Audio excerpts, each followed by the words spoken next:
Hello, everybody out there. I hope you are having a good weekend, a good Saturday. I know I have had a great week. It's been very busy professionally, but at least for my collection, it's also been busy. So, it's always a good week as a collector when your wife is aggravated with you and the mailman is busy. So, good or bad, maybe not for the wallet, but great for the collection. So I've added quite a few things this week, some autographs through the mail, including some eBay purchases, including a few returns from private signings. And so I'm gonna turn this camera around. I'm gonna show off some cool stuff, including something really cool that we got back. So stay tuned, and here we go. All right, the first card we're going to feature today is a recent return from Bill Mazurovsky.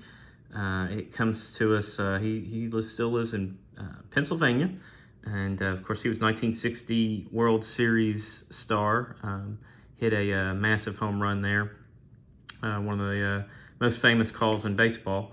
And so this is his 1965 Topps. He signs through the mail, $10 a card. It is a great looking card. I know he's kind of a scrappy guy and a glove first guy, but that's the kind of guy you need to win a World Series. So thought that was a pretty neat card in addition to the collection. We've also added a couple cards from a Roberto ALamar private signing. And so if you haven't, by the way, there's YouTuber Frank. He is a Baseball Hall of Fame autographs. I'll try to link his YouTube profile, and he's doing a Hall of Fame autograph analysis, alphabetical. It is great stuff, and I highly recommend watching it. And he just did a Roberto ALamar, and so I'll try to, like I said, I'll link his channel to this video. But what I like about this, it's 1988 Topps. It's ALamar's first rookie. It's not his post-war Hall of Fame rookie for the PSA registry, but y'all know I love Topps, so glad to add that. And in the same light, we've got his 1988 Donruss rated rookie. So pretty crisp autograph there. I know it's he's charging about $40 an autograph right now, and it's probably not a highly desirable collectible autograph because he's going through some stuff. But he is in the Hall of Fame, and so definitely wanted to add his cards or his autograph to our collection at least. So this is what I like about this card. We actually pulled this out of a pack. So I really like it when we pull cards out of packs and then are able to get them signed. This is obviously Hall of Famer 2019 inductee Mike Messina. So this is a pretty iconic year of Topps, and it's the 2001 rookies. Being Ichiro and Pujols kind of make this design a little more famous. But Mike signs for $10 through the mail, and he also lives in Pennsylvania. So very cool card. I'm glad to add this 2001 Topps signature to our collection. We've got some more from him, but we are working on his Topps run. And also have a Wade Boggs 1991 Topps. I really like this one, kind of the clouds in the background. It's a little bit different for Topps, 1991. Their photographs are a lot better that year than they've been in years previous. So I like that card. Mr. Boggs also signs for $10 through the mail. He's pretty quick return, and lives in Tampa these days. So we're kind of where he finished his career. Here is not a Hall of Famer, but a Topps All-Star rookie, a Gold Cup rookie. This is Chris Sabo. I really did like Sabo. I wasn't really a big Reds guy, but where I live now, there's a lot of Reds fans and a lot of Sabo guys. So his career didn't finish with the same promise that it really started with, but we sent several cards off to Sabo, me and some buddies actually, through a private signing, and this is one I wanted, obviously, for the collection. And so we're going to go ahead and put that in. Received back Al Oliver. This is his second year card, 1970. Also, obviously, a Topps All-Star Rookie Gold Cup card. He signs through Pass Pros. It's $20 a card. He's kind of got a handler that he works through, but I think it's passpros.com if you want that information. His nickname is Scoop. Really good hitter.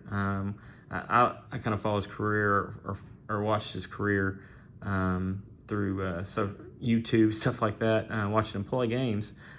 He was a Ranger back in the day, and so I kind of grew up knowing his name. I didn't get to see him in person, but here is a Whitey Herzog. This is 1962 Topps. Really cool looking card back in his Baltimore Orioles days. He is a Hall of Famer. He's in the Hall of Fame primarily because of his managerial career, but he did play baseball, so he played for several teams back in the day. And this is his. He's got a great signature. He's well into his 90s. He lives in St. Louis, where he piloted the Cardinals to some World Series wins. So definitely cool signature to add. I'm working on our Whitey Herzog collection. This is Robin, a California kid. This is on 1985 Topps.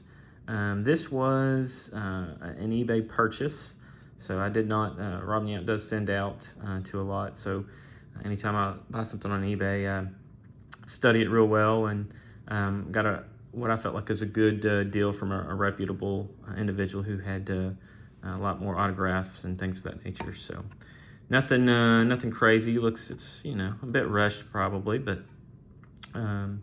cool card. Did not have it. Yount signs usually through private signings in the $50 to $60 range. So I was able to pick it up for a little bit less than that. This is Jim Palmer. This is on the 1983 Topps.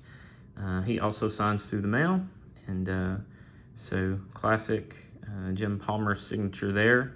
Nothing too fancy about the card. We're trying to work on his Topps run for autographs as well. So he's in California these days. I have, I don't know if we can count this as a rated rookie or not, but I saw it and had to send it in, and it's really hard to tell. Sent it to Richard Petty. So I'm not a huge racing or NASCAR guy. I've gone to quite a few races with my dad, but my boys kind of enjoy it. But Richard Petty signs, at least through the mail. I believe it to be Richard Petty. I didn't ask for anything special, color or anything like that. I guess he just happened to have this gold pen, which makes it look really cool. It's a Donruss product. It's a retro rated rookie. But I thought that was cool to add to the collection. We'll probably send some more to him. He actually signs for free, provided that you provide a self-addressed envelope. So here is, I think, sneakily a future Hall of Famer. As some of these guys, Bonds and Clemens and Ortiz and those guys get in, I think this guy's going to make it in eventually. This is Rafael Palmeiro. This is his 1990 Leaf. He signs through the mail. He still lives in Texas, in the Dallas-Fort Worth area, as a matter of fact. But he signs through the mail, and $20 a card. This is on our checklist as we're working on some 90 Leaf cards, in addition to 1989 Upper Deck. So this is a, I can't remember what they called it, maybe a high series card. His original 1989 Upper Deck in the low series. He's obviously in his Cubs uniform still, but wanted this one, sent it to him, and he signed it for us. Love the 90 Leaf and the 89 Upper Deck. Outside of Topps, those two things and rated rookie cards, I just love. So glad to add that. We'll put that on our 89. That's a twofer. That's the 89 Upper Deck card and a Rangers autograph. So, and then sent this to Dick Bosman. You may not know Dick Bosman, and I requested an inscription. I included some money with that. He actually sent the money back. Tried to give some money for his time, but if you don't know who Dick Bosman was or is, he's got a no-hitter in his career. He threw out the very first Texas Rangers pitch in 1972. And so he asked him to inscribe it first Ranger starter and K. So he had the first strikeout for the Rangers. And so we've also sent to several other guys who had some first for the Rangers. And so we're looking forward to getting some stuff back, but hopefully, you know, first win, first hit, things of that nature. But glad to add that to the collection. We did pick up, I mentioned that we were working on our top set. We did complete our Ryan Sandberg top set. So we worked a lot on that last year. Ryan will sign one card at a time, and he charges $10 for non-rookie cards. And so we sent off all of our Sandberg Topps cards that we hadn't already slabbed. We sent them off to PSA just to be slabbed, authenticated. But we got this one obviously after sending those in. So this came, it's been about a week ago maybe. But really excited to finish off the Sandberg collection. And here is our first, at least today, Hall of Fame rookie sign. This will be the second one we've added to the collection here in 2022. This is another 1972 Topps card, but this is the one that belongs to Carlton Fisk.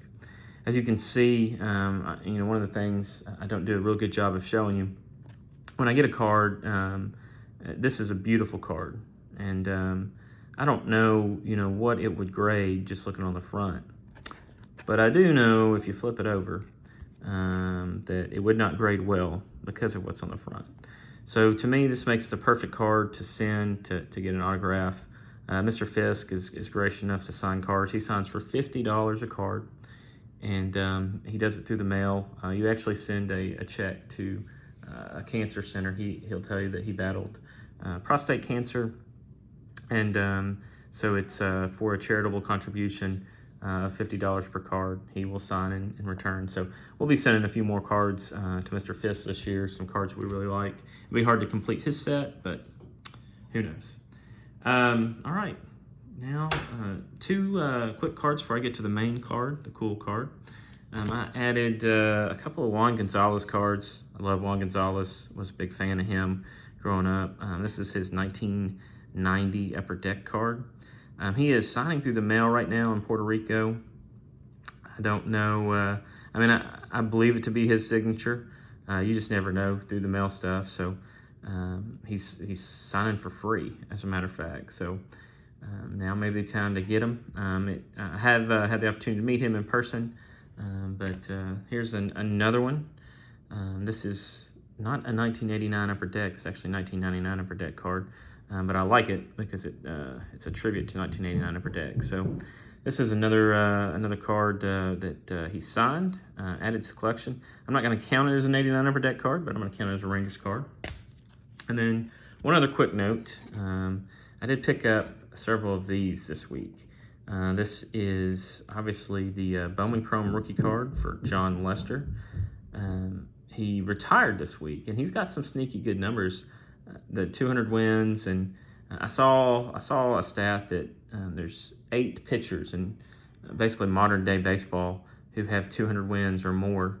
And 6 of those guys are in the Hall of Fame. The 7th guy is CC Sabathia, who will likely be in the Hall of Fame.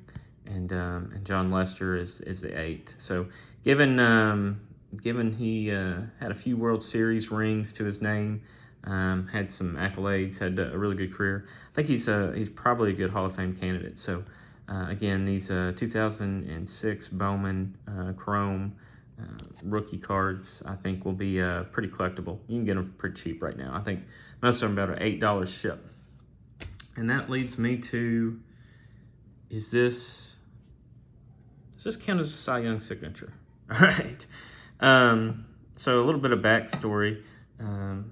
Obviously, a Cy Young autograph would be in the thousands to acquire at this point, and I would love to do that, but you know, I got 3 kids that are going to have to go to school and or college eventually, and maybe if they all are lucky enough to earn academic or athletic or some type of scholarships, maybe I can go hog wild when they all hit 18. But that's going to be a while, so I'm not going to be spending thousands of dollars on Cy Young autographs or others. But I've been watching auctions, and I see some cool stuff that come up. And, I see these people who, Beckett will authenticate handwriting. All right, so it's not an autograph per se, but I thought, it's kind of cool that you can at least have something, because really, for me, the purpose of the autograph is it's something that someone has signed. They put their hands on a card, they sign their name. Really cool. It's I don't get too spiritual about it or anything like that, but it's just cool that you have that kind of history that you're also holding in your hand, right? The same hands that they used to win 511 games are the same hands they used to, sign or write something out. And that's what this is. This is the word, I believe the word corduroy. I believe it's misspelled, if that's what it is, unless he's referring to a city. But this appears to be almost on some type of, it's really hard to tell, but some sort of graph paper. And so I don't know if it would have come from a ledger or what it would have come from. I know a lot of these kind of are checks. So usually you'll see some written numbers, or you'll see the word cash or something like that, because someone will take a check and they'll cut it up and submit it as authentic handwriting. But this appears to have come from something different. What I like about this, obviously someone cut up this letter and they submitted these different things to Beckett, and Beckett found that it was an authentic piece of Cy Young's handwriting. All right, so which is really cool. And I watch these things, and they're usually a little higher than I'd want to spend for a non-autograph. And usually they have a lot of numbers and stuff like that. I've been really fortunate this week, actually. Bought some more of these, which I'll share probably in my next video. But really fortunate, and I bought this on eBay. I probably spent more money than I wanted to on it. But why I bought it is because if you take your thumb, right? Well, it's really hard to see. Maybe I'll just take this finger. Take this. See if I can do this with the camera. If you take your finger and you put it right there, right? You got Cy. You got the C and the Y. Now, that's not his autograph, but that's what, to me, makes this cool. This particular cut is because when I buy these, I want it to be something that if it's not their name, obviously, something that's kind of cool. And for me, that just jumped out as hey, I've got the C and the Y. Now, the C is kind of got the curliness that he kind of uses in his signature. The Y is obviously not as pronounced as you would usually see in his signature, but it's still cool to me that he's written out the C and the Y. And so, even though his real name is Denton True. But anyways, the only other thing that I think I would want besides a Cy Young autograph or words that or letters that start with his first name would be if he'd written like 511 in a ledger. That would be cool. But tell me what you think. Does this count as a Cy Young autograph? I mean, it doesn't in my book, but it's cool, right? Or am I just crazy for spending money on it? I don't know. Let me know. But I hope everyone has a good week, and we will see you later. And take care.